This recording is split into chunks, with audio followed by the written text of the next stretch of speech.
How many hours a week did I study for anatomy and physiology to get an A? This is just a normal week. This is not a week that I would have an exam. If you want to see a video on that, let me know. So I had my class twice a week.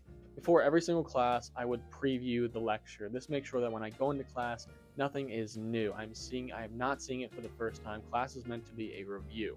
I didn't take notes during class. I wrote over top of my PowerPoint slides. You can either print them out right over top, or you can download them onto your iPad if you have one. But afterwards is when I would make my notes. And after class, I would spend about an hour or two going over and condensing and writing everything in my own words. So I would say about an hour or two each day that I didn't have class. That's when I would go through and I would practice my active recall, practice explaining it out loud, doing practice questions. So I had my classes on Tuesdays and Thursdays, so that's when I would make my notes. Monday, Wednesday, and Friday, I never really studied that much on Friday, so maybe about 30 minutes. But like I said, that's when I go through active recall, practice questions. Saturdays were also a day that I did try to spend with my friends or doing some fun things. So I would spend the mornings doing things. I would spend about 3 to 4 hours studying.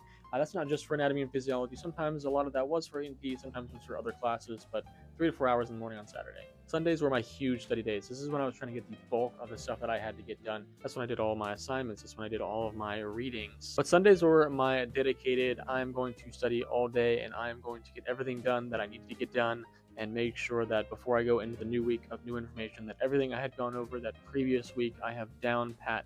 So I would probably study anywhere from like 8 to 14 hours on a Sunday. And again, not obviously not all of that is for anatomy and physiology. I would say maybe roughly like 2 or 3 hours of that was dedicated for it. But anatomy and physiology is just one of those classes that you really do have to have repetition and consistency. You have to continually do practice problems and practice explaining things and labeling things, and you have to do it over a consistent period of time. I did it pretty much every single day, all semester long. Hope this helped. Follow for more A&P. Good luck in anatomy and physiology.